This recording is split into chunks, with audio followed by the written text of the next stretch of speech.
نحمده ونصلي على رسوله الكريم اما بعد اعوذ بالله من الشيطان الرجيم بسم الله الرحمن الرحيم ام تريدون ان تسألوا رسولكم كما سئل موسى من قبل ومن يتبدل الكفر بالإيمان فقد ضل سواء السبيل ود كثير من أهل الكتاب لو يردونكم من بعد إيمانكم كفارا حسدا من عند أنفسهم من بعد ما تبين لهم الحق فاعفوا واصفحوا حتى يأتي الله بأمره إن الله على كل شيء قدير وأقيموا الصلاة وآتوا الزكاة وما تقدموا لأنفسكم من خير تجدوه عند الله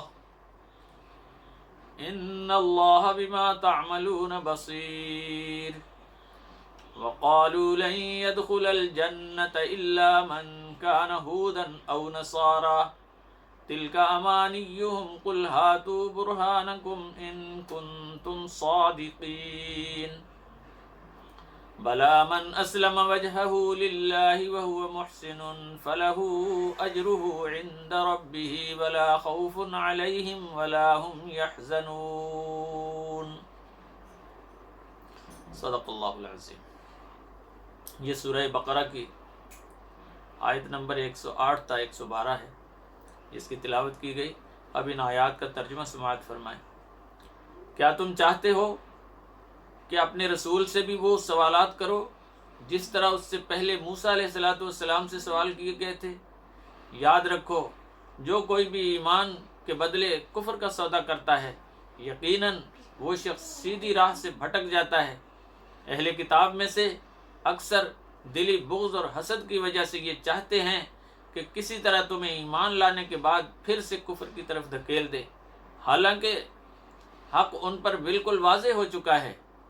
تم ان سے اس وقت تک درگزر کرو جب تک اللہ کی طرف سے ان کے حق میں کوئی فیصلہ نہ آ جائے، بے شک اللہ ہر چیز پر قادر ہے۔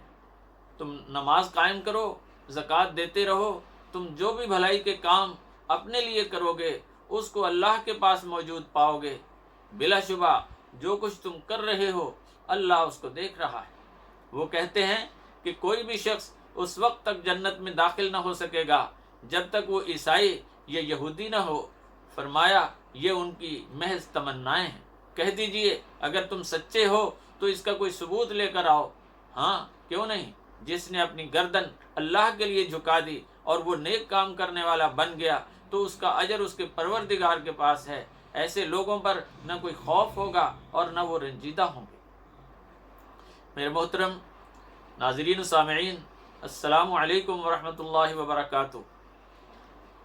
کسی بات کو معلوم کرنے اور سمجھنے کے لیے معقول اور نیک نیتی سے سوال کرنا قطعاً بری بات نہیں ہے۔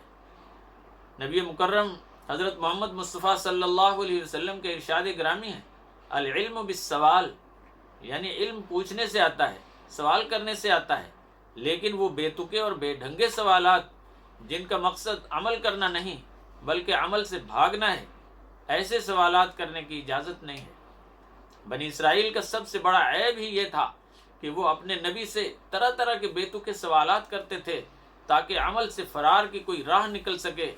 گائے کے واقعے میں آپ نے ملاحظہ کیا ہے کہ اگر وہ پہلے ہی حکم پر کوئی بھی گائے ذبح کر لیتے تو ان کی ساری مشکل حل ہو جاتی، مگر انہوں نے بدنیتی سے اتنے سوالات کیے تاکہ حضرت موسیٰ علیہ السلام بیزار ہو کر انہیں گائے کے بجائے کسی اور جانور کے ذبح کرنے کا حکم دے دیں، لیکن وہ اللہ اور اس کے رسول کو عاجز تو نہیں کر سکتے تھے۔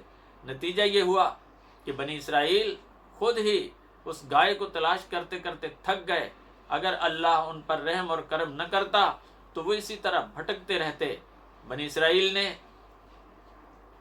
دلی بغض اور حسد کی بنا پر سیدھے سادے مسلمانوں میں طرح طرح کے شبہات پیدا کرنے شروع کر دیے تھے تاکہ مسلمان بھی اپنے نبی سے سوالات کر کر کے اپنے ایمان کو خراب کر لیں۔ اللہ تعالیٰ نے فرمایا، اے مومنو، تم بنی اسرائیل کی روش پر چل کر اپنے نبی سے وہ سوالات کرو جس سے تم بھی بے عملی کی راہ پر چل پڑو، بلکہ تم نماز اور زکوٰۃ کے نظام کو قائم کر کے بھلائیاں پھیلاؤ۔ اس راہ میں جو بھی تم عمل کرو گے وہ اللہ کے ہاں محفوظ ہوگا اور وہ تمہیں آخرت میں مل جائے گا۔ نجات کا دار و مدار ایمان اور عمل صالح پر ہے، محض تمناؤں اور آرزوؤں سے جنت نہیں ملتی۔ تو یہودیوں کا یہ کہنا کہ جب تک کوئی شخص یہودی یا عیسائی نہ ہو جائے اس وقت کوئی جنت میں داخل نہیں ہوگا، محض ان کی بے دلیل اور خیالی تمنائیں ہیں جن کا کوئی اعتبار نہیں۔ فرمایا گیا اے مومنو، تم ان کی باتوں کی پرواہ نہ کرو، تم اللہ کے سامنے اپنی گردن جھکائے رہو، پھر تمہارے لیے نہ خوف ہوگا اور نہ غم ہوگا، یعنی جنت کی راحتیں عطا فرمائی جائیں گی۔ اللہ تعالی مجھے اور آپ کو عمل کی توفیق عطا فرمائے۔